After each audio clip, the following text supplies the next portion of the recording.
মন্ত্রী ম্যাজিস্ট্রেট আইসা বলতেছে যে সব জিনিস চকচকা, কিন্তু এই জিনিসটা আমাদেরকে তো দেখাতে হবে যে কোন জায়গাটা চকচকা আছে। আসলে আমি দেখি না, দেখলাম বলতাম যে স্যার আপনি যাই দেখেন আপনার লঞ্চের অবস্থাটা কি। এই লঞ্চ যাই যেহেতু সকাল 8টা বাজায় দিব, তখন ঈদের নামাজ কোন সময় তারা পড়বো? আমরা জনগণ দেখে কি আমাদের কোনো দেবেন না আপনারা? আর এই যে পানিগুলো পরে সবাই দাঁড়াই গেছে, সবাই দাঁড়াই গেছে। ভাই যাচ্ছি, শ্বশুর শাশুড়ি আছে, দাদা আছে, মার কবর ওই জায়গায়, দেখতে যাচ্ছি তাদের আমরা।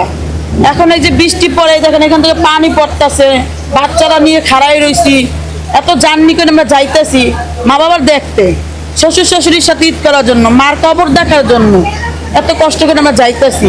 এখন দেখেন এই কষ্টটা তো আমাকে বিফলে যায়। এই যে বাচ্চা নিয়ে আমরা খাড়াই রয়েছি, এখানে পানি ওখানে পানি, এই ভিজে যাইতেছি, পোলাপান খাড়াই রয়েছে, এগুলো কি আমাদের কষ্ট না? আমরা জনগণ দেখে কি আমাদের কোনো দেবেন না আপনারা? ভাড়া তো আমরা দেবো, ভাড়া ছাড়া তো যাবো না। ভাড়া তো আমাদের কিন্তু 5 টাকা কম নিব না, তাদের ন্যায্য ভাড়াই তারা নিয়ে লইব। আমরা সেট পাবো না লঞ্চের? না, মোদী মহাতো তার কথা তো বলবোই, তার কথা তো বললেই যাইবো। সেটাই সে যে দেখতেছে না তার লঞ্চে যেগুলো কি হইতেছে, দেখতেছে। এটা তো যাত্রীর কষ্ট, পাবলিকের কষ্ট, জনগণের কষ্ট। এই যে কত মানুষ যাইব দেশে ঈদ করতে মা বাবার সাথে, শ্বশুর শাশুড়ির সাথে, পোলাপান আছে, কেউ গার্মেন্টসে চাকরি করতেছে, তাদের বাচ্চা থুয়েছে শ্বশুরের কাছে, এখন তারা যাইবো না ঈদ করতে? এই লঞ্চ যাই যেহেতু সকাল 8টা বাজায় দিব, তখন ঈদের নামাজ কোন সময় তারা পড়বো? তারপর মহিলারা যাবে, তাদের সন্তান আছে, সন্তানের যে বুকে জড়াই ধরবো, সন্তানও তো প্রতিদিক মার জন্য চাইয়া রয়েছে, তারা গার্মেন্ট ছুটি পাইছে, সবাই যাবে, তাদের একটা নিরাপত্তা নাই, তাদের একটা আশা ভরসা নাই। ভাড়াকে আমাদের কিন্তু 5 টাকা কম নিব। আমরা বড়বাগ মিরপুর থেকে আইছি 600 টাকা সিএনজি ভাড়া দিয়া, গাড়ি টিকিট কাছে 10 টাকা দিয়া।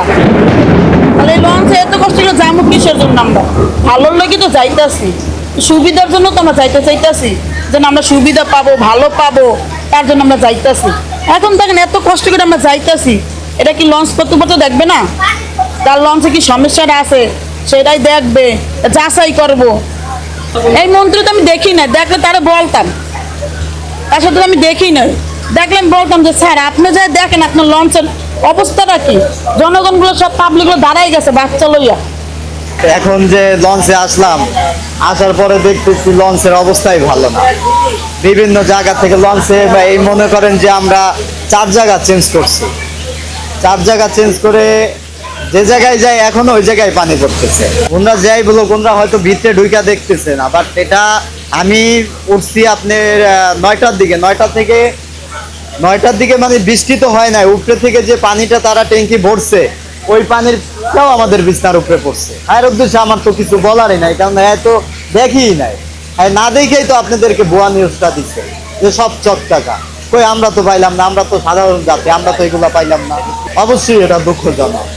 আর অথচ মন্ত্রী ম্যাজিস্ট্রেট আইসা বলতেছে যে সব জিনিস চকচকা, কিন্তু এই জিনিসটা আমাদেরকে তো দেখাতে হবে যে কোন জায়গাটা চকচকা আছে। 3 তলা থেকে 2 তলায় পানি পড়তেছে, তাহলে আমরা ভাড়া দিয়ে যাইতেছি, এটা কি খাও কষ্ট না? আমাদের টাকাটা বিফলে যাচ্ছে না এত কষ্ট করে যেতে যাই? অবশ্যই এরা বড় বড় কথা বলতেছে, এরা তো বলতেছে বড় বড় কথা, পাবলিক প্লেসে আইসা তো বলতেছে না।